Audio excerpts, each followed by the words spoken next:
Of people take a sleeping pill every single night. They think it's a safe, simple fix for a good night's rest. But what if I told you there's a dark side to these medications? A side that most of us have never been shown. So what are these hidden dangers? Really? Let's get into it. To really understand what's at stake here, we're not going to start with a bunch of data. We're going to start with a story, a true one. And it begins with something so simple, something millions of people do every night without even thinking about it. I mean, this was her routine every single night for 3 years. She didn't think twice about it. Her doctor had prescribed it. It was perfectly safe. The scene, it was just chaos. There was broken glass, food all over the place. You're probably thinking, what on earth happened here? Well, the answer is a lot stranger, and honestly, a lot more frightening than you can probably imagine. When she finally came to, she remembered nothing. Not getting out of bed, not walking downstairs, not being in the kitchen. A total and complete blank. Can you even imagine that? Waking up and realizing you've lost hours of your life with no idea what you did. That's the terrifying reality she woke up to. So what the doctors called this was a parasomnia event. Security cameras later showed her moving around the house for 2 full hours. Her eyes were open, she was mobile, but she wasn't really there. And this wasn't some random fluke. It was a direct side effect of that pill she was told was so safe. And that story, as scary as it is, it really blows the lid off this huge misunderstanding. You could even call it a lie that we've been told about these pills. It's the difference between real sleep and just being sedated. And look, this is not some rare fringe issue. In the United States alone, doctors write more than 55 million prescriptions for sleeping pills every single year. That is a staggering number of people relying on these things night after night. Okay, so take a look at this. This really breaks it down. On one side, you have natural sleep. It's this complex, active process, right? Your brain is working, cycling through deep sleep to repair your body, and REM sleep to process memories and emotions. But then you look at the other side, that pill-induced state. It's not sleep. It's just a forced shutdown. It completely bypasses those crucial restorative stages of sleep. And if that doesn't hit home, listen to this. A top sleep neurologist basically said that on a brain scan, someone who's taken a sleeping pill looks a lot more like they're under anesthesia for surgery than like they're actually sleeping. Think about that. You're not resting, you're just knocked out. Okay, so this leads to a danger that is honestly pretty terrifying because it could be happening to you or someone you know right now, and you might have absolutely no idea. It's the impairment that sticks around long after you wake up.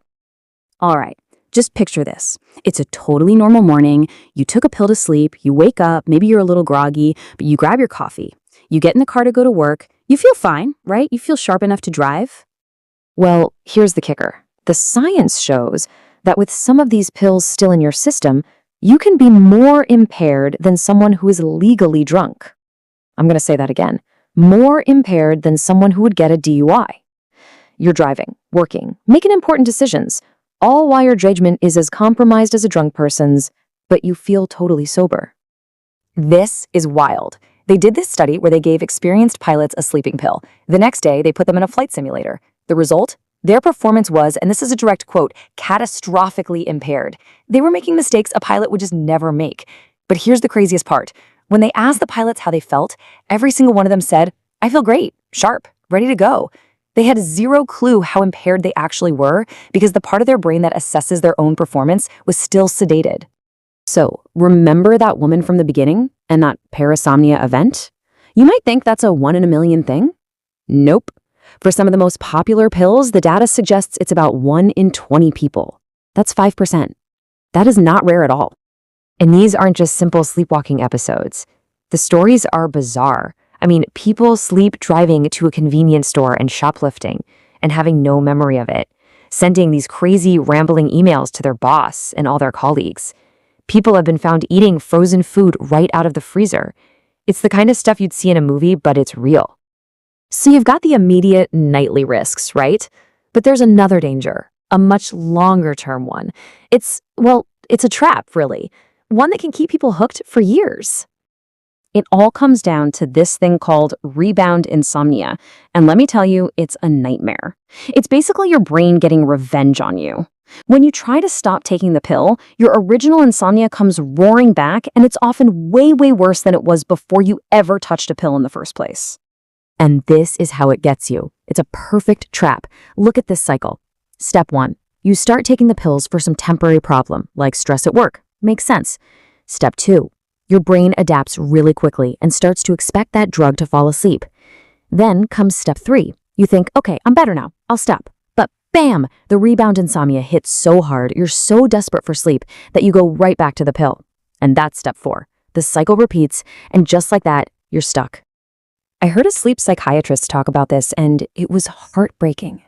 He said he sees patients all the time who started taking these pills for a short-term crisis, like a divorce, and now, 10 years later, they're still on them. Their brain has literally been rewired. It's forgotten how to fall asleep on its own. Okay, so hearing all of this, it is easy to feel a little panicked, right? But that's not the goal here. The goal is to get informed and to start taking back control of your health and your sleep. And here's something you absolutely have to know. These drugs were never, ever meant for long-term use. The studies that got them approved, they lasted for a few weeks, maybe a month. That's it. We have almost zero scientific data on what taking these things every single night for years or even decades actually does to the human brain.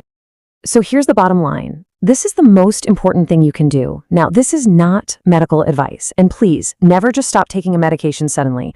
But this is a call to action. It's a call to have a serious, honest talk with your doctor. You need to ask them directly, what about the risk of next-day impairment? What's my real risk of dependency?